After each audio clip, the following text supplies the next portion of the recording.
चाणक्य कहते हैं, आलसी व्यक्ति का न वर्तमान होता है और ना तो कोई भविष्य होता है। आपका सबसे बड़ा दुश्मन जो है वो है आलस्य। गौतम बुद्ध के प्रिय शिष्यों में एक ऐसा भी शिष्य था जो बहुत ही आलसी था, परंतु वे उसे भी उतना ही स्नेह करते जितना अन्य शिष्यों को। एक दिन गौतम बुद्ध ने उस शिष्य को एक कथा सुनाते हुए कहा, किसी गांव में एक ब्राह्मण रहा करता था। वह बड़ा ही भला आदमी था, लेकिन साथ ही काम को टाला करता रहता था। वह यह मानकर चलता था कि जो कुछ होता है भाग्य से होता है। वह अपने हाथ पैर नहीं हिलाता था। वह बहुत ही आलसी था। एक दिन एक साधु उसके घर आया। ब्राह्मण और उसकी घरवाली ने उसका खूब आदर सत्कार किया। साधु ने चलते समय खुश होकर ब्राह्मण से कहा, तुम बहुत गरीब हो, लो मैं तुम्हें पारस की पथरी देता हूँ। 7 दिन के बाद मैं आऊँगा और इसे ले जाऊँगा।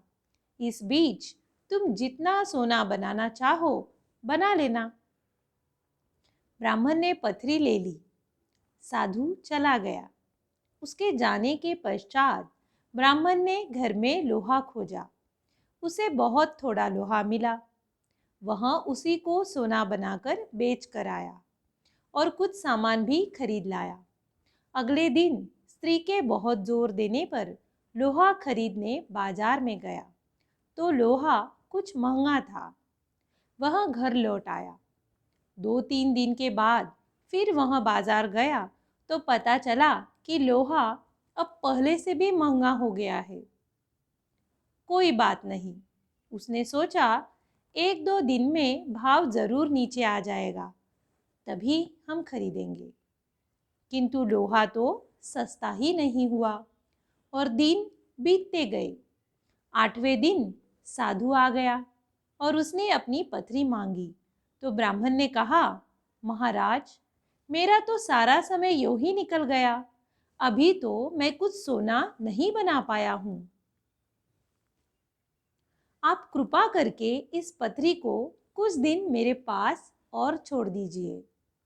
लेकिन साधु राजी नहीं हुआ। उसने कहा, तुम जैसा आदमी जीवन में कुछ भी नहीं कर सकता। तुम्हारी जगह और कोई होता तो कुछ का कुछ कर डालता। जो आदमी समय का उपयोग नहीं जानता वह कभी सफल नहीं होता। ब्राह्मण पछताने लगा, पर अब क्या हो सकता था। साधु पथरी लेकर जा चुका था। उसे अपने आलस और भाग्य पर जरूरत से ज्यादा यकीन की कीमत चुकानी पड़ी।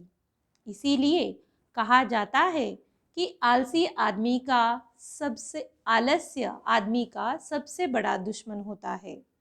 शिष्य अब बुद्ध के कहने का तात्पर्य समझ चुका था।